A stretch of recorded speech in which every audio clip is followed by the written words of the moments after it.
కాబట్టి ఎవరైతే దేవుని యందు భయభక్తులు కలిగి ఉండి ఆయనకు ప్రార్థిస్తారో వారి జీవితాల్లో మరి గొప్ప ఆశీర్వాదాలు వారు చూస్తూ వస్తారు. ఏంటి ఆశీర్వాదాలు? దేవుడు వారిని వేటితో ఆశీర్వదిస్తాడు, వేటిని పొందుకుంటారో మనం ఈ రాత్రి కొద్దిసేపు ధ్యానించుకుంటాం. దానికి ముందుగా చిన్న ప్రార్థన సహాయం ప్రభు సన్నిధిలో మనం వేడుకుంటాం. ప్రేమగల తండ్రి, ఈ రాత్రి సహోదరులు మరి దుల్షన్, సంతోష్ కుమారి, అదే రీతిగా వారికి ఇచ్చినటువంటి బిడ్డలు ప్రభా తండ్రి మరి జోసెఫ్ మరి రీతిగా వారి కుటుంబాన్ని కూడా మీరు దీవించి నూతన సంవత్సరంలో ప్రవేశం చేసి ఉంచినారు. వారి వివాహ జీవితంలో మరి కృతజ్ఞతతో ఈ చుట్టుపక్కల వారందరికీ కూడా ప్రభా నీ యొక్క శుభ సమాచారం తెలియచేయాలని ఆశతో ఇటు కృతజ్ఞత ప్రభా స్వార్థ కూడికను కలిగించడానికి వారి మనసులను తెరిచినందుకే వందనాలు చెల్లించుకుంటున్నాం. వారికి ఇచ్చినటువంటి ప్రభా ఈ యొక్క గృహమును బట్టి మరి వారికి ఇచ్చినటువంటి ఆలోచన బట్టి మీకు వందనాలు చెల్లించుకుంటున్నాం. దేవుని యందు భయభక్తులు గలవాడు ఆశీర్వదించబడతారని వాక్యం సెలవిస్తుంది. కాబట్టి ప్రభు వారిని నువ్వు ఆశీర్వదిస్తూ వచ్చింటున్నావు, వారిని దీవించుంటున్నావు. దానికి బదులుగా కృతజ్ఞతతో మరి ప్రభా అట్టి శుభ సమాచారం ఆ గుడ్ న్యూస్ ప్రభా వారందరి చుట్టుపక్కల వారికి వినిపించుటకు వారిని ప్రేరేపించి వారికి ఇచ్చినటువంటి ఇట్టి మంచి సమయం బట్టి స్తుతిస్తున్నాం. ఈ రాత్రి కూడా వచ్చినటువంటి స్థానిక సంఘ విశ్వాసులు, దూర ప్రాంతంలో వెళుతున్నటువంటి ఈ యొక్క ప్రభా మరి ఎలక్ట్రానిక్ మీడియా ద్వారా ప్రభా తండ్రి మరి ఈ యొక్క మైక్ ద్వారా ఎక్కడికైతే శబ్దం వెళుతూ ఉంటున్నదో వారందరూ వినడానికి సహాయం చేస్తామని నిలబడుచున్న నేను అనుకున్నాను. మరొకసారి ప్రభా మీ సహాయమును మొదటి యోహాను పత్రిక 2వ అధ్యాయం 27వ వచనం ప్రకారంగా ఈ యొక్క అభిషేకమును కోరుకుంటూ ప్రభా పైనుండి ఎఫెసీ 6:18 వాక్చాతుర్యం దయచేయమని కోరుకుంటూ యేసుక్రీస్తు ప్రభు నామములో స్తుతించి ప్రార్థించి అడిగి వేడుకుంటున్నాం తండ్రి, ఆమేన్. చూడండి, కీర్తనలు 128 4-5 వచనాలు. అది మనందరికీ సుపరిచితమైనది. యెహోవా యందు భయభక్తులు గలవాడు ఆశీర్వదించబడుతూ వస్తారన్నమాట. ఏ రీతిగా అంటే వారికి ఉన్నటువంటి ప్రతిదీ కూడా దేవుని యందు నీవు భయభక్తులు కలిగి ఉన్నట్లయితే దేవుడు ఆశీర్వదిస్తూ ఉంటాడు. దేవుడు ఆశీర్వదించబడాలి అంటే ప్రతిదానికి కూడా క్రమం ఉంటుంది, లేకపోతే డిసిప్లిన్ అంటూ ఉంటుంది. దేవునికి మనము భయభక్తులు కలిగి ఉండాలి. తర్వాత దైవ సేవకులకి మనం భయభక్తులు కలిగి ఉండాలి. భార్య భర్త కూడా భయపడాలి. అలాగే పిల్లలు పెద్దలకి భయపడాలి. ఎప్పుడైతే దేవునికి మనము భయపడి దేవుడిచ్చినటువంటి క్రమానికి మనం లోబడి జీవిస్తామో అప్పుడు దేవుడు మనలను దీవిస్తూ వస్తాడు. చూడండి, మొదటి దినవృత్తాంతంలో 13వ అధ్యాయంలో చూసినప్పుడు దేవుడు దీవించినటువంటి ఒక కుటుంబాన్ని మనం చూస్తాం. 13, 14 వచనాలు. దేవుని మందసము ఓబేదెదోము ఇంటిలో అతని కుటుంబం వద్ద 3 నెలలు ఉండగా యెహోవా ఓబేదెదోము ఇంటి వారిని అతని సొత్తంతటిని ఆశీర్వదించాడు. దేవుడు యెహోవా యందు భయభక్తులు గల వారిని దేవుడు ఆశీర్వదిస్తాడు. మరి దేవుడు ఓబేదెదోమును వారి కుటుంబంలో ఉన్నటువంటి సొత్తంతటిని బహుశా ఆ దినాల్లో ఆ యొక్క మరి గ్రామంలో లేదా ఆ ప్రాంతంలో ఆ పట్టణంలో ఆయనకి సొత్తు ఉంటున్నది. అనగా తనకున్నటువంటి పొలములు, తనకున్న వ్యాపారం అయి ఉండొచ్చు, లేకపోతే తనకున్నటువంటి వ్యవసాయం, ఈ రీతిగా తనకున్నటువంటి తన సొత్తంతటిని కదండి ఆశీర్వదిస్తూ వచ్చాడు. కాబట్టి దేవుడు నిన్ను ఆశీర్వదించాలంటే నీవు నేను కూడా మనం దేవుణ్ణి యందు భయభక్తులు చూపించడం ద్వారా దేవుడు ఆశీర్వదిస్తూ వస్తాడు. సో కాబట్టి దేవుడు ఈ కుటుంబాన్ని ఆశీర్వదించాడు. ఎందుకని ఈ కుటుంబం దేవునికి ప్రాధాన్యత ఇస్తూ వస్తుంటున్నారు. దేవుని యందు భయభక్తులు కలిగి ఉన్నారు కాబట్టి వారిని దేవుడు ఆశీర్వదిస్తున్నాడు. కాబట్టి ఈ రాత్రి ఈ కుటుంబాన్ని ఆశీర్వదించాడు. నిన్ను నన్ను కూడా ఆశీర్వదించాలంటే మన ఇంట కూడా దేవుని మందసం ఉండాలి, దేవునికి ప్రాధాన్యత ఇవ్వాలి. ఓబేదెదోము తన ఇంటి వారందరూ కూడా మందసాన్ని ఎన్నో రోజులు కాదు, ఎన్నో 3 నెలలు కదండి, సంవత్సరాలు కూడా కాదు, కానీ 3 నెలలు ఓబేదెదోము ఇంటిలో మందసం ఉండటం ద్వారా దేవుడు ఆశీర్వదించుతూ వచ్చాడు. కాబట్టి నిన్ను నన్ను కూడా దేవుడు ఆశీర్వదించాలనేది ఆది నుంచి కూడా దేవుని యొక్క ఉద్దేశం. ఎందుకు దేవుడు కుటుంబాలను చేస్తూ ఉంటున్నాడంటే ఆది కాండంలో 1వ అధ్యాయం 28వ వచనం చూడండి. దేవుడు వారిని ఆశీర్వదించెను, ఎట్లనగా మీరు ఫలించి అభివృద్ధి పొంది విస్తరించి భూమిని నిందించి దాన్ని లోపరుచుకొనుడి. సో దేవుడు ఒక మరి భార్యాభర్తలు ఎవరైనా జడ్జ్ చేస్తే దేవుని యొక్క ఉద్దేశం ఏంటి? దేవునికి లెక్కలు బాగా తెలుసు కదా, లెక్కలు. సో దేవుడు ఏమంటున్నాడు, దేవునికి తీసివేతలు తెలియదు కదండి, గుణింతాలు అంటారు కదా, గుణింతమే మల్టిప్లికేషన్. సో కాబట్టి దేవుడు ఏమంటున్నాడు, వారిని ఫలించి అభివృద్ధి పొంది విస్తరించమంటున్నాడు.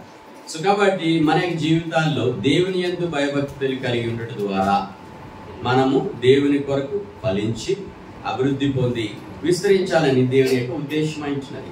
యెహోవా యందు భయభక్తులు కలిగిన వారు ఏ రీతిగా ఉంటారంటే ఏదో ఒక ఫలం రెండు ఫలాలు కాదు, వారు ప్రతి సంవత్సరం కూడా దేవుని కొరకు ఫలించేవారుగా ఉంటారు కదండి.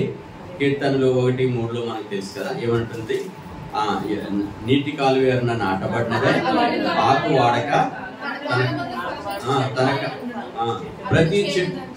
ప్రతి చెట్టుకు కాలం ఉంటుంది, సీజన్ కదండి. సీజనల్ ఫ్రూట్స్ ఉంటూ ఉంటాయి మన దగ్గర. శీతాకాలంలో సీతాఫలాలు కదండి. సో అలాగే వేసవి కాలంలో మామిడికాయలు, ఇంకా కాలాలు ఉంటాయి, సపోటా. తర్వాత వేసవి కాలంలో తాటి చెట్టు నుంచి ముంజికాయలు. సో కాబట్టి ఈ రీతిగా ప్రతిదీ కూడా దేవుడు నిన్ను నన్ను కూడా ఫలించాలని ప్రతిదీ కూడా తగిన కాలంలో మనం ప్రతిదీ అనగా దేవుని యందు నువ్వు భయభక్తులు ఉంచిన తర్వాత దేవుడు నిన్ను నన్ను కూడా ఫలించాలి, దీవించాలి. ఆ యొక్క దీవెన ఫలాలు ఇతరులకు కూడా మనం ఆశీర్వదకరంగా ఉండాలని చెప్పి దేవుడు కోరుకుంటూ వస్తున్నాడు. సో కాబట్టి ఈ కుటుంబాన్ని దేవుడు మరి ఫలించి అభివృద్ధి పొంది మరి దీవించి విస్తరించాలని చెప్పి దేవుని పేరు కోరుకుంటూ మనం చదివినటువంటి భాగంలోకి వచ్చినట్లయితే ఏంటి ఆ భాగం? అపోస్తల కార్యములు 10వ అధ్యాయం 2వ వచనం చూడండి. అపోస్తల కార్యములు 10వ అధ్యాయం 2వ వచనం. అతడు తన ఇంటి వారందరితో కూడా దేవుని యందు భయభక్తులు గలవాడై ఉండి. ఇక్కడ ఒక వ్యక్తిని మనం చూస్తున్నాం, లేదా ఒక కుటుంబాన్ని చూస్తున్నాం. అతని పేరు ఏమిటనగా కొర్నేలి. కొర్నేలి ఏదో సాధారణమైన వ్యక్తి కాదు, కానీ అతడు గొప్ప అధికారి, శతాధిపతి అయించున్నాడు, కెప్టెన్. కాబట్టి ఆ యొక్క కొర్నేలి చూడండి, ధనికులైన వారు దేవుని యందు విశ్వాసం ఉంచడం, దేవుని వైపు మరలం అనేది బహు అరుదుగా సంభవిస్తున్నది. అయితే బైబిల్లో మనం చూసినప్పుడు చూడండి, ఇక్కడ ఈ యొక్క కొర్నేలి శతాధిపతి అయినప్పటికీ అతడు సామాజికంగా సోషల్గా తను మంచి ఉద్యోగంలో ఉన్నతవాడు అయినప్పటికీ కూడా కొర్నేలి ఏం కలిగి ఉంటున్నాడంటే దేవుని యందు భయభక్తులు కలిగి ఉన్నాడు. కనుక కొర్నేలి ఆశీర్వదించబడుతూ వచ్చాడు. నీవు నేను కూడా దేవుడు ఆశీర్వదించాలంటే దేవుని యందు మనం భయభక్తులు కలిగి ఉండాలి. నీవు నేను కూడా ప్రతి ఒక్కరం కూడా, ప్రతి వారు కూడా ఈ మాటలు వింటున్న ఎవరైనా సరే దేవుని యందు భయభక్తులు కలిగి ఉండాలి. చాలా మంది అనుకుంటూ ఉంటారు, ఓకే ఇది క్రైస్తవులకు సంబంధించిన మాటలే అని అనుకోవచ్చు. కానీ చూడండి, కీర్తనలు 33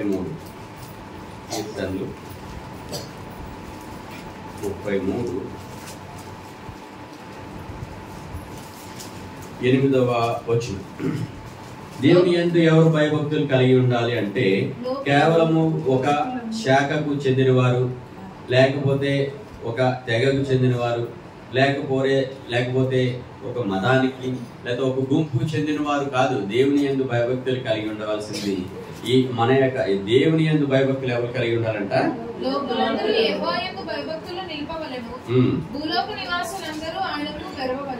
అనగా భయపడవాలి. యెహోవా యందు భయభక్తులు కలిగి ఉండటం ద్వారా దేవుడు దీవిస్తాడని సెలవిస్తున్నా. దేవుడు నేను దీవించాలంటే నీవు నేను కూడా దేవుని యందు భయభక్తులు కలిగి ఉండాలి. కేవలం ఇదేదో ఈ ఇంటి వారికి సంబంధం కానీ ఈ మాటలు వింటున్న ఎవరైనా సరే ఆయన మాట విని ఆయన యందు ఆయనకు భయభక్తులు చూపించినట్లయితే నీవు నేను కూడా ఆశీర్వదించవలసి వస్తాం. చాలా మందికి ఏంటంట, కొర్నేలు కూడా అదే చేస్తూ ఉంటున్నారు. చాలా మంది ఏం చేస్తూ ఉంటారు చూడండి, వారు ఈ కార్యం చేయడం ద్వారా 10వ అధ్యాయం 2వ వచనం 2వ భాగంలో ఉంటుంది, ప్రజలకు బహుధర్మము చేయొచ్చు ఎల్లప్పుడూ దేవునికి ప్రార్థన. చాలా మంది ఏంటంటే ఈ లోకంలో ఏమనుకుంటూ ఉంటారు, మేము చాలా నీతిమంతులుగా జీవిస్తున్నాం, ధర్మకార్యాలు చేస్తుంటున్నాం. మేము రకరకాలైనటువంటి ఉదయమే లేచి మాకు సంబంధించినటువంటి కార్యాలు మేము చేస్తూ ఉంటున్నాం. కాబట్టి నీవు నేను కూడా ఎన్ని కార్యాలు చేసినా కానీ దేవుడు నిన్ను నేను కూడా ఆస్వాదించాలంటే మన యొక్క జీవితాల్లో దేవుడు కొన్ని షరతులు పెడుతూ వచ్చాడు. నీ నా జీవితాల్లో ఏంటంటే వాటిని కలిగి ఉండడం ద్వారా నీవు నమ్మాల్సింది ఏంటంటే దేవుని యందు భయభక్తులు. అంటే ఏ దేవుడు మనం చూసినట్లయితే చూడండి 36వ వచనం, 10వ అధ్యాయం 36వ వచనం. ఈయన యేసుక్రీస్తు ప్రభు వారి ఈ లోకంలో జన్మించున్నాడు. ఇదే క్రిస్మస్ అని చెప్పి. సో కాబట్టి లూకా సువార్త 2వ అధ్యాయం 8, 10, 8, 9, 10 వచనాలు చూసినట్లయితే చూడండి అక్కడ ఏమని ఉంటున్నది. యేసుక్రీస్తు అందరికీ ప్రభువు. లూకా సువార్త 2వ అధ్యాయం 10వ. అయితే ఆ దూత భయపడకుడి, ఇదిగో ప్రజలందరికీ కలగబో మహా సంతోషకరమైన సువర్తమానము నేను మీకు తెలియచేస్తున్నాను. దావీదు పట్టణమందు నేడు రక్షకుడు మీ కొరకు పుట్టి ఉన్నాడు. యేసుక్రీస్తు ప్రభువారు పుట్టింది మనందరి కొరకు, కేవలము ఒక భాగం వారికి, ఒక విభాగం వారికి సో కాదు గాని యేసుక్రీస్తు ప్రభువారు దావీదు రక్షకుడు. ఆయన యేసుక్రీస్తు ప్రభువారు, యేసుక్రీస్తు అందరికీ రక్షకుడు. కేవలం కొంతమందికి, నీకు ఇక్కడ కూర్చున్న వారికి కాదు రక్షకుడు, అందరికీ, ఈ లోకులందరికీ కూడా, ఈ లోకంలో పుట్టిన ప్రతి మానవుడు గుర్తించవలసినటువంటి సత్యం ఏంటంటే నీవు నేను కూడా ఆయన యందు విశ్వాసం ఉంచాలి. ఆయనే మనకు ప్రభువు. సో కాబట్టి ఎవరైతే యేసుక్రీస్తు ప్రభువునందు విశ్వాసం ఉంచుతారో కదండి. సో కాబట్టి నీవు నేను కూడా ఈ మాటలు వింటున్నటువంటి ఎవరైనా ఎక్కడున్నప్పటికీ, మరి చిన్నవారైనా పెద్దవారైనా కానీ యేసుక్రీస్తు అందరికీ ప్రభువు అని చెప్పి నీవు నేను కూడా నమ్మవలసిన వారమై ఉంటున్నాం. ఎప్పుడైతే నువ్వు ఆయనకు భయపడతావో, నువ్వు ఆయనకు భయపడి నువ్వు ప్రార్థన చేయొచ్చు, లేకపోతే నువ్వు పూజలు చేయొచ్చు, లేకపోతే నువ్వు యాచనలు చేయొచ్చు, నువ్వు రకరకాలైనటువంటి కార్యాలు నువ్వు చేస్తూ ఉండవచ్చు. అయితే యేసుక్రీస్తు ప్రభు అని మనం ఏం చేయాలంట? మార్కు సువార్త 10వ అధ్యాయము రోమా పత్రిక 10:13 ఉంటుంది.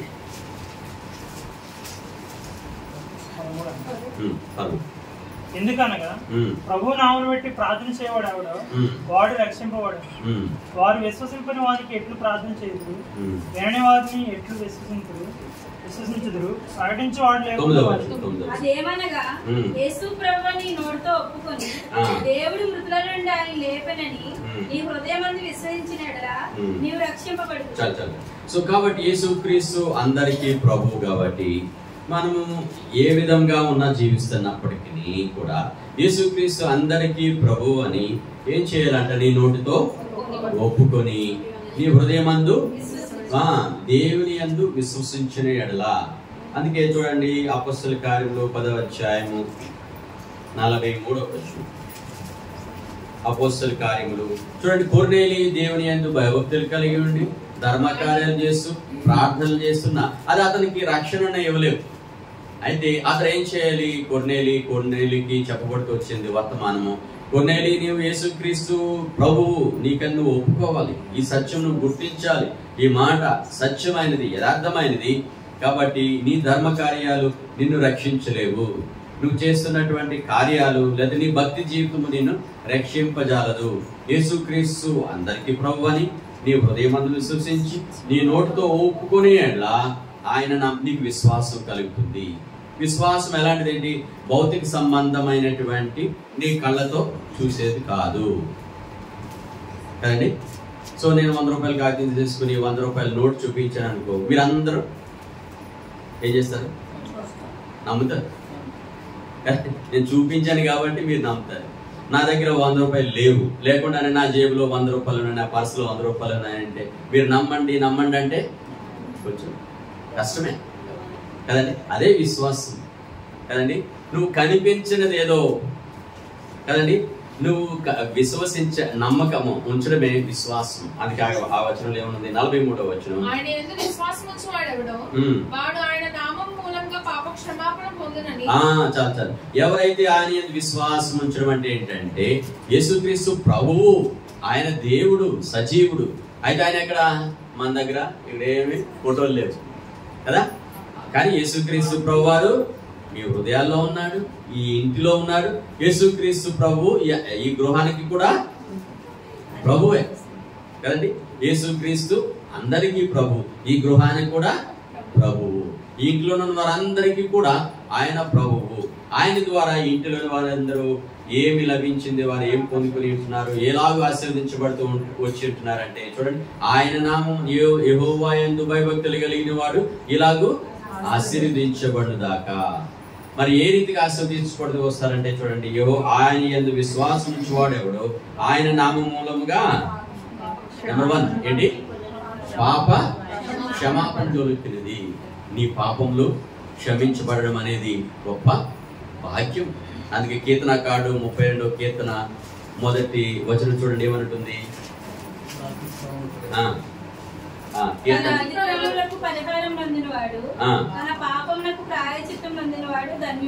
కాబట్టి నీ నా పాపాలు ఇప్పుడు క్షమించబడుతూ వచ్చి ఉంటున్నాయి కదా. యేసుక్రీస్తు ప్రభు వారి ద్వారా నీ నా పాపాలు క్షమించబడుతూ వచ్చి ఉంటున్నాయి. కాబట్టి నీవు నేను కూడా ఇప్పుడు ఎవరు పిలువబడతారు, బ్లెస్సెడ్ పీపుల్, ధన్యులు. కాబట్టి ఈ గృహంలో ఉన్నటువంటి వారందరూ యేసుక్రీస్తు ప్రభు వారిని అధిపతిగా అంగీకరించుంటున్నారు. కాబట్టి వారికి ఏమి లభిస్తూ వచ్చింది, లేకపోతే మనకేమి లభిస్తూ వస్తుందంటే ఆయన నామమందు విశ్వాసం ఉంచడం ద్వారా ఆయన మనకు లభించింది ఏంటి, మొట్టమొదటి ఆశీర్వాదము పాప క్షమాపణ.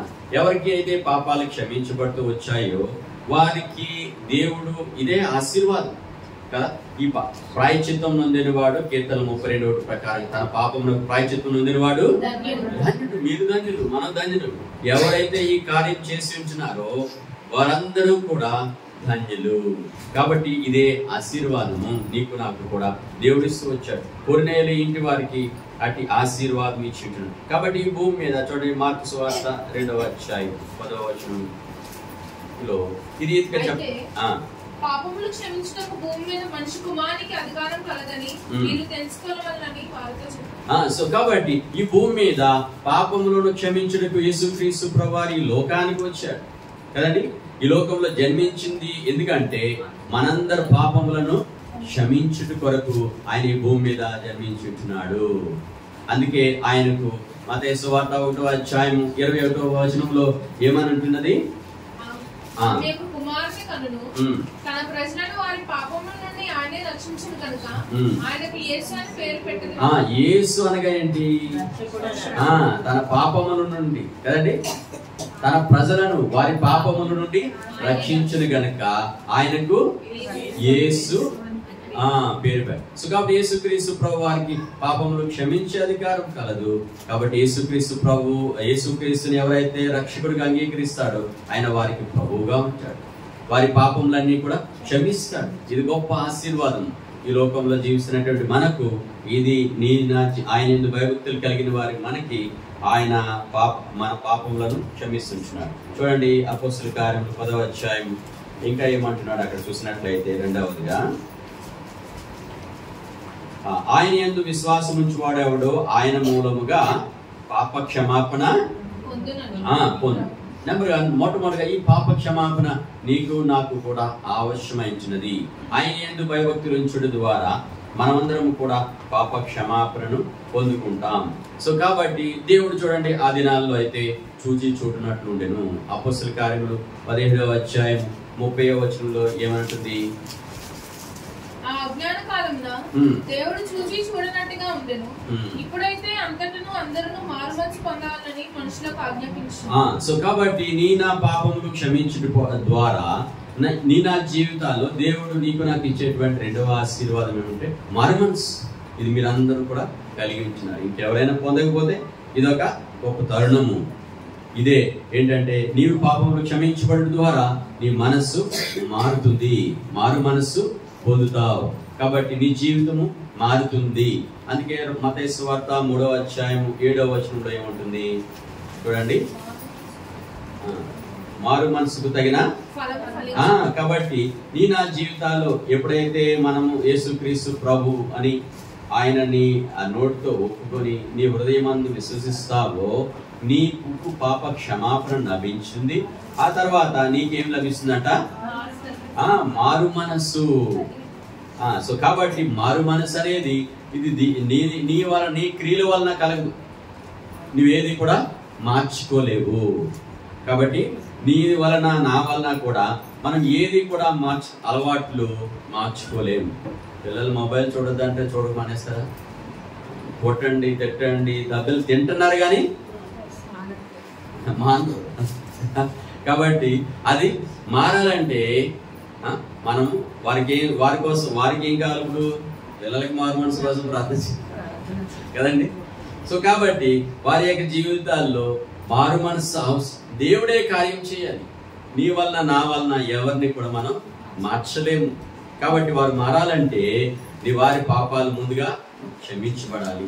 ఈ సువర్తమానము అందుకే దూత వారందరికి ఇదిగో దావీదు పట్టణమందు రక్షకుడి కొరకు పుట్టినాడంటే గొప్ప సువర్తమానం ఏంటంట, ఆయన పేరు యేసు. యేసు అనగా వారి పాపం నుండి విడిపించేవాడు. నా జీవితాల్లో మన ధన్యులు. దేవుడు మనల్ని ఆశీర్వదిస్తూ వచ్చాడు, మన పాపంలను క్షమించాడు. అంత మాత్రమే కాదు కానీ ఆయన నీకు నాకు కూడా మారు మనసు కలిగి చేసి ఉంచినాడు. ఎందుకనగా తద్వారా మనలో ఆయన కుమారుని నామమందు విశ్వాసం ఉంచడం ద్వారా నీకు నాకు కూడా ఏమి ఇవ్వబడుతుంది చూడండి. యోహాను రాసిన పత్రిక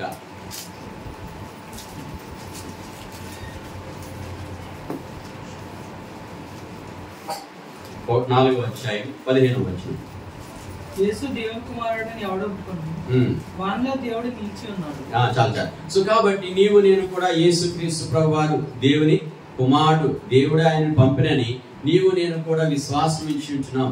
ఆయన నామమందు విశ్వాసం ఇచ్చిన వారి జీవితాలు ఆయన మన పాపములను క్షమించి మనకు మారు మనసు దయచేసి వచ్చించున్నాడు. తద్వారా మనకు ఏమి లభిస్తుందంట చూడండి. 5వ అధ్యాయము 13వ వచనం. 5:13 దేవుని కుమారుని నామమందు విశ్వాసముంచి మీరు నిత్య జీవం గలవారని తెలుసుకున్నట్లు నేను ఈ సంగతులను మీకు రాయించుచున్నాను. ఆయన నామమందు విశ్వాసముంచుడు ద్వారా నీవు నేను కూడా ఇప్పుడు నూతన జీవం వచ్చింది. అదే మారు మనసు. ఎందుకు మార్చబడింది నీ జీవితం? ఎందుకు నీవు అక్కడికి వెళ్తూ ఉంటున్నావు మందిరానికి అంటే నీలో జీవం ఉంటున్నది. సో ఆ జీవము నువ్వు మారు మనసు ద్వారా నీలో ప్రవేశించి నీ జీవితాన్ని మారుస్తూ వస్తుంటున్నది. మారు మనసు పొందిన వెంటనే లేదా పాపాలు క్షమించబడిన వెంటనే నువ్వు దేవదూతం అయిపోలేవు, నేను కాలేము కదండి. సో కాబట్టి ఆ యొక్క జీవము మనలో వృద్ధి కావాలి. అనుదినము కూడా వృద్ధి కావాలి. ఆ వృద్ధి కావాలంటే ఆ జీవము మనలో కావాలంటే మారు మనసు తర్వాత అక్కడ చూడండి అపోస్తల కార్యములు 10వ అధ్యాయంలో ఏంటి సర్వీస్ వచ్చి ఉంటున్నాడు. 48వ వచనం. యేసుక్రీస్తు నామమందు వారు బాప్తిసం పొందవలెనని ఆజ్ఞాపించాను. చాలు. సో కాబట్టి నీ పాపాలను క్షమించబడాలి. యేసుక్రీస్తు ప్రభువునందు విశ్వాసం ఉంచడం ద్వారా ఆయన నీ పాపంలో క్షమిస్తాడు. నీ జీవితంలో నీ మనసును దేవుడు మార్చి మారు మనసును కలుగు చేస్తూ వస్తాడు. ఈ మారు మనసు ఏం చేస్తుందంటే ఆయన యొక్క కుమారుని యొక్క జీవము నీలో ఎదుగుతూ వస్తుంటుంది.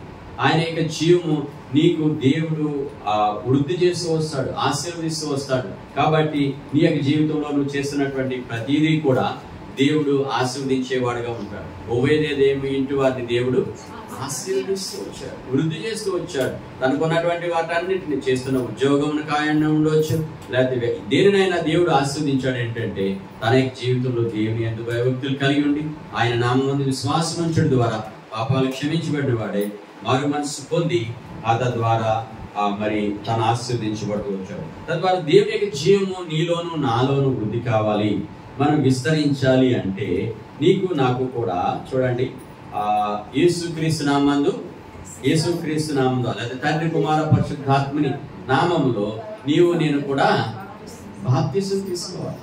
యేసుక్రీస్తు ప్రభువారు. కాబట్టి అనేక మంది ఈ యొక్క బాప్తిసమును నిరాకరిస్తూ ఉంటారు. అయితే దేవుని యొక్క సంకల్పము నీవు నేను కూడా ఆశీర్వదించబడాలంటే పాప క్షమాపణ, మారు మనసు, అదే రీతిగా బాప్తిసము కూడా నా జీవితాల్లో అవసరమైనది. ఎవరైతే వాటికి లోబడతారో వారి యొక్క జీవితాల్ని దేవుడు ఆశీర్వదించేవాడేవాడు ఉంటాడు. వారి యొక్క జీవితాల్లో దేవుడు యొక్క వృద్ధిని వారు చూస్తూ వస్తుంటారు. కాబట్టి వారు చేసినదంతా కూడా దేవుడు సఫలమగినట్లుగా దేవుడు చేస్తూ వస్తుంటాడు. అది దేవుని యొక్క ఉద్దేశం. కాబట్టి నీ నా యొక్క జీవితాల్లో దేవుడు కోరుకునేది ఏంటంటే ఆయన నామమందు విశ్వాసమించిన మనము ఆయన కొరకు జీవించడానికి మనం తీర్మానం చేసుకుని ఆ యొక్క బాప్తిసంలో మనము వృద్ధి చెందాలని చెప్పి కోరుకుంటూ వస్తున్నాడు. చూడండి, అందుకే అపోస్తల కార్యములు 2వ అధ్యాయంలో 46వ వచనం, మరియు వారు ఏక మనస్కులై ప్రతిదినము దేవాలయంలో తప్పక కూడుకొనుచు ఇంటింట రొట్టె విచ్చుచు దేవుని స్తుతించుచు ప్రజలందరి వలన దయ పొందిన వారే. చూడండి, ప్రజలందరి వలన దయ పొందిన వారు ఎవరైతే పాప క్షమాపణ, మారు మనసు, బాప్తిస్మము పొంది ఉంటున్నారో వారి యొక్క జీవితాల్లో దేవుని యొక్క దయ, దేవుని యొక్క ఆశీర్వాదము, లేకపోతే నువ్వు ఎక్కడికి వెళ్ళినా దేవుడు నిన్ను అధికారులకు మంచి మనసు కలిగజేస్తూ ఉంటాడు. అధికారులు నీవు చేస్తున్నటువంటి పనిలో కూడా నిన్ను దేవుడు దీవించేవాడిగా చేస్తూ ఉంటున్నాడు. చూడండి, యోసేపును దేవుడు దీవించడం లేదా? ఎక్కడో భాష కానీ భాష, దేశం కానీ దేశం, తననేవారు ఏ రిఫరెన్స్ లేకుండానే, లేకపోతే తనకి ఎటువంటి లేకుండా యెహోవా యందు అతడు భయభక్తులు కలిగి ఉన్నాడు. దేవుని యందు భయభక్తులు కలిగి ఉండడం ద్వారా దేవుడు జైలు అధికారులు దయ పొంది. కాబట్టి జైలు అధికారుల యొక్క దయ పొందినవాడు. కాబట్టి నీ నా జీవితంలో దేవుని దయను, దేవుని ఆశీర్వాదము, దేవుని యొక్క కృపను నువ్వు పొంది విస్తరించాలంటే ఆయన యందు మనం భయభక్తులు కలిగి ఉండాలి. ఆయన నామందు విశ్వాసం ఉంచడం ద్వారా మనము దేవుని దయ, అధికారుల దయ ఉండి, లేకపోతే దేవుని యొక్క దయ, నీవు చదువుకునే వారికైతే మరి టీచర్స్ దయ అవసరమైంది. కాబట్టి అప్పుడు దేవుడు వారిని దీవిస్తూ వస్తూ ఉంటాడు. సో కాబట్టి నీ నా జీవితంలో అంత మాత్రమే కాదు, కానీ చూడండి 47వ వచనంలో మంచి మాట ఉంది. ఆనందంతోను నిష్కపటమైన హృదయంతోను ఆహారం పుచ్చుకొనుచుండిరి, మరియు ప్రభు రక్షణ పొందుచున్న వారిని అనుదినము వారితో చేర్చుచున్నాడు. సో కాబట్టి దేవుడు నీ జీవితంలో అధికం చేస్తూ ఉంటాడు కదండి. సో కాబట్టి దేవుడు తన దయ పొందిన వారి జీవితాల్ని ఎప్పుడు స్తబ్దతలో ఉంచడు, లేకపోతే ఒకే స్థితిలో ఉంచడు. దేవుని దయ నీ ఎడ్ల విస్తరిస్తూ ఉంటున్నది. దేవుని యొక్క దయ నీ నా జీవితాల్లో ఎప్పుడైతే నువ్వు బాప్తిసం తీసుకుని దేవుని మందిరంలో నువ్వు అంటగట్టబడినప్పుడు దేవుని యొక్క దయను నువ్వు చూస్తూ ఉంటావు. దేవుడు అనుదినము కూడా నువ్వు ఎక్కడికి వెళ్ళి ఏ పనిని చేపట్టినా కానీ దేవుడు నీ జీవితాన్ని వృద్ధి చేసి దేవుడు అనుదినము కూడా నీ జీవితంలో ఏదో ఒక మేలును జత చేయకుమాడు, ఏదో ఒకటి నీ జీవితంలో చేరుస్తూ ఉంటాడు. సో కాబట్టి ఆయన నా ముందు విశ్వాసం ఉంచినటువంటి కొర్నేలి జీవితాన్ని, కుటుంబాన్ని దేవుడు దీవిస్తూ వచ్చాడు. కొర్నేలి కుటుంబాన్ని దేవుడు విస్తరిస్తూ వచ్చాడు. కాబట్టి ఈ కుటుంబమును లేదా ఈ మాటలు వింటున్న ఎవరినైనా ఆయన నామం ముందు విశ్వాసం ఉంచినట్లయితే దేవుడు నిన్ను నన్ను కూడా దీవించి ఆశీర్వదిస్తాడు. దేవుడు ఈ వాక్యం దీవించాడు.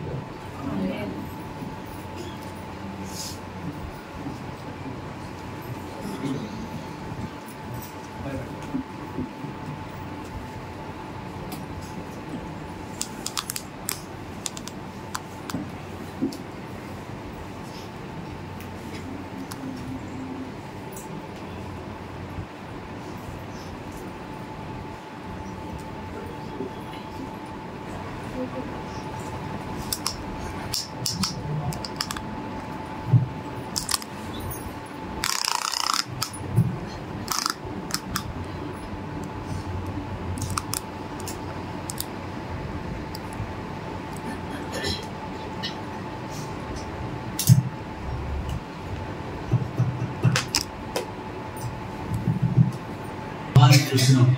ఉపేదం యొక్క వ్యక్తిగత జీవితం, కుటుంబాన్ని మనం చూసినాం.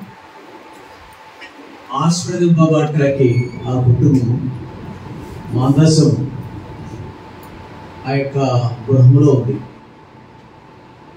అనగా దేవుని వాక్యానికి, దేవునికి ప్రాధాన్యత ఇచ్చారు. దేవుని నమ్ముకున్నారు, విధేయత చూపించారు. అది రహస్యం.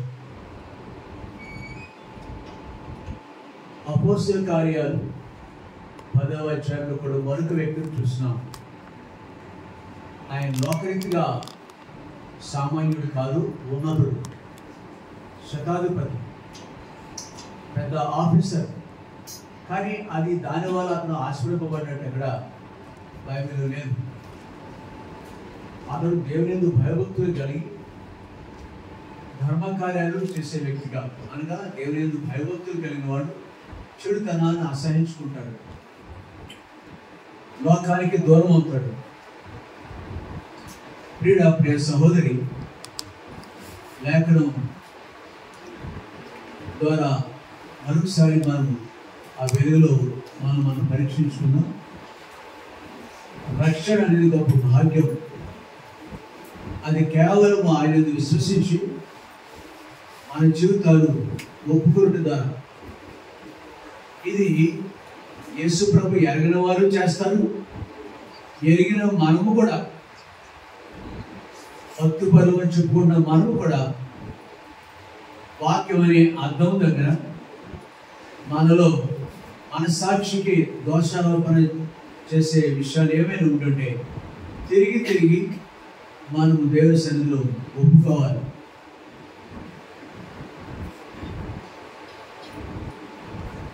మన దోషాలు నివృత్తి అవుతాయి, విడుదల పొందుతాం, నిర్మలమైన మనసాక్షి కలిగి ఉండి ఆయన సేవిస్తాం. కనుక లేఖనం ఆధారంగా ఆత్మ, శరీర, ప్రాణములను ఆయనకు అప్పగించుకుందాం. పరిశుద్ధుడైన మా తండ్రి, నమ్మకమైన మా ప్రభువా, నీకు వందనాలు చెల్లించుకుంటున్నాను. మా ప్రియుడు సహోదరుడు దాచంద్ శర్మ గారిని బట్టి నేను స్తుతిస్తున్నాను. ఆయన భార్య, పిల్లలు బట్టి నీకు వందనాలు, కుటుంబ సభ్యులు బట్టి నీకు వందనాలు. దేవా, వెలిగింపబడిన దీపము ఎలాగున అందరికీ, అనేకులకు మేలు చేయడానికి దీపస్తంభం మీద పెడతారు. ఇంటి వారికి మాత్రమే కాదు, లోకంలో ఉన్న అనేకులు కూడా సత్క్రియలు అనే వెలుగును ప్రసరింప చేస్తారు. ఈ ఇల్లు కూడా ఇక్కడి స్థలంలో కొండ మీద ఉన్న పట్టణం వలె ఈ ఇంట యేసు ప్రభు ఉన్నాడు అనేది అనేకులు చూస్తున్నారు. వారి కార్యకలాపాలు వేరు, యూపరుగు వారు, ఈ కుటుంబం యొక్క జీవన విధానం వేరు. ఇదే సత్క్రియలు అనే వెలుగును వారు చూస్తున్నారు. దేవా, ప్రభా, ఈ కుటుంబంలో రక్షింపబడిన వారిని బట్టి నీకు వందనాలు చెల్లించుకుంటున్నాను. 2023వ సంవత్సరంలో, 24వ సంవత్సరంలో కుటుంబంతో మీరున్నారు. మేము సంవత్సరాంతంలో ఉన్నాము. దేవా, కొన్ని గడియలు లేక కొన్ని దినముల్లో మరొక నీ చిత్తమైతే మీరు అనుమతిస్తే ఈ కుటుంబంతో పాటుగా మేమందరం మరొక నూతన సంవత్సరము చూడనైనా నూతన సంవత్సరమే దయా కిరీటాన్ని మేము లెక్కించుకోగలం. దేవా, ఇటు నిరీక్షణ మాలో ఉంచినందుకు ప్రదానం చేయించుకుంటున్నాం. ఈ కుటుంబం కూడా ఆ కోవకు చెందిన కుటుంబంగా చేసినందుకు ఆ కుటుంబాన్ని బట్టి దేవా, మేము వారి సంతోషంలో సంవత్సరాంతం నుండి సంవత్సరాంతం వరకు తోడైన దేవుడిని స్తుతించే పనిలో వారు ఉన్నారు. ఆయన వైవాహిక జీవితం కావచ్చు, దేవా, జీవన విధానంలో వారికి మీరు తోడైన విధము కావచ్చు. కుటుంబాలుగా ప్రభు సంవత్సరాలు ఆది నుండి సంవత్సరాంతం వరకు కుటుంబాలకు మీరు తోడై ఉన్నారు.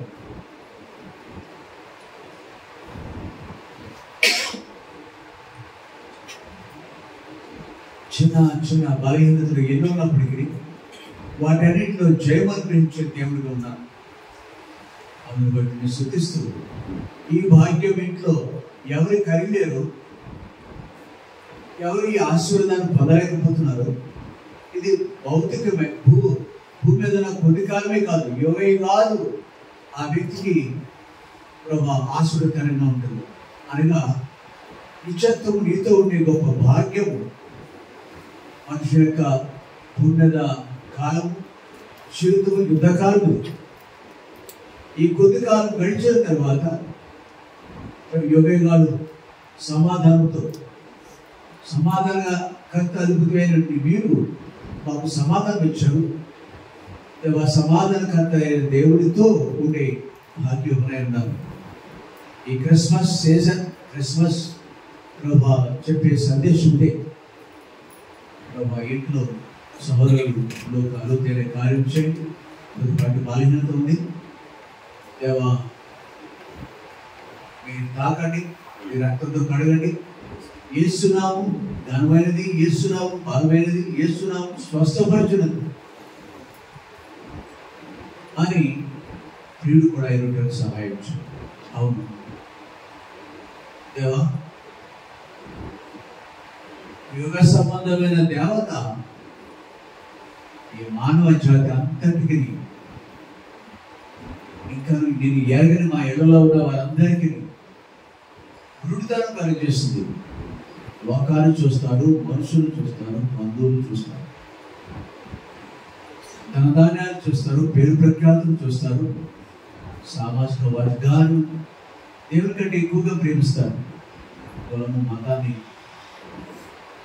ప్రభా ఈ మరణ పథకాలు ఇవన్నీ కూడా వీటి నుంచి వారిని మమ్మల్ని ఎలా తప్పించారో పథకాల నుంచి వారిని కూడా తప్పించమని నేను ఎరగిన వారికి ఈ సత్యము బోధించడానికి, ఈ సత్యము తెలియజేయడానికి, వారికి ఈ తరుణం ఇవ్వడానికి మమ్మల్ని ఇక్కడ స్థలానికి పంపించినారు. దేవా, ఈ మైకు శబ్దం వెలుపలికి వెళ్ళిందో లేదో మాకే తెలియదు, కానీ వారితో కూడా మీరు మాట్లాడినందుకు అన్నాను. వచ్చిన వారిని బట్టి స్తుతిస్తున్నాను. ప్రియుడు బిడ్డ కిరణ్ ఈశ్వరు మీరు ఎంతో అద్భుతం చేశారు క్యాంపస్లో. సరే ఆ బిడ్డ ఈ భీమవరంలో మాత్రమే కాదు, రెహబోతులో కేపీహెచ్ కాలనీ హైదరాబాద్లో ఆ స్థలంలో ఒక డిబిటీగా చేసినందుకు అన్నారు.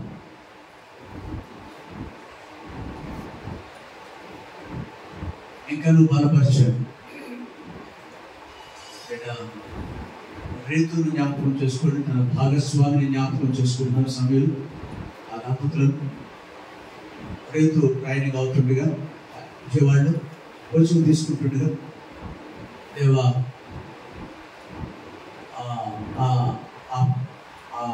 ఆ కాలం, ఆ పీరియడ్ చక్కగా ముగిసే విషయంలో కూడా సహాయపడుతుంది.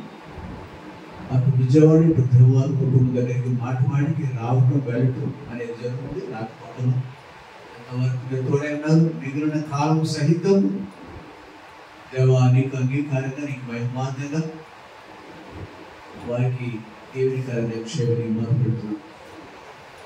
సహోదరుని కూడా జ్ఞాపకం చేసుకుని నీటిని ప్రేమించబడిగా ప్రతిదినము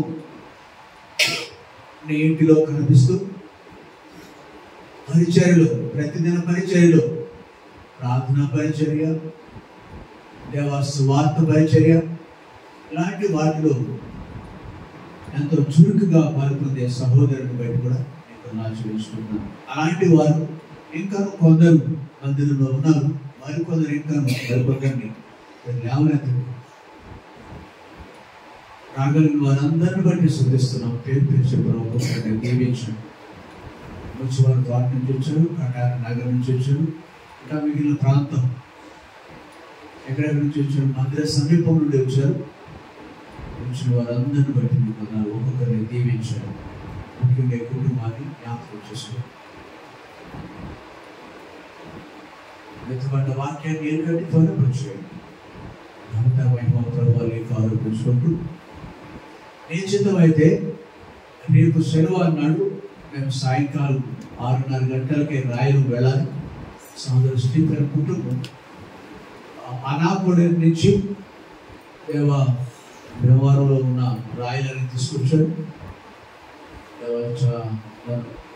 3-4 నెలల క్రితమే అనాకోడలో గృహకూడిక కలిగి ఉన్నాం. తిరిగి రేపు శనివారం నాడు జరిగే సువార్త కొడుకులు కూడా మాకు తోడైంది. నీ చిత్తానికి మమ్మల్ని అప్పగించుకుంటూ మంగళవారం బైబిల్ స్టడీస్, బుధవారం నాడు క్రిస్మస్ ఆరాధన, శుక్రవారం ప్రార్థన కొడుక, ఈ కొడుకులన్నింటిలో నీ సన్నిధిని అనుగ్రహించడానికి మమ్మల్ని జ్ఞాపకం చేసుకుంటాం.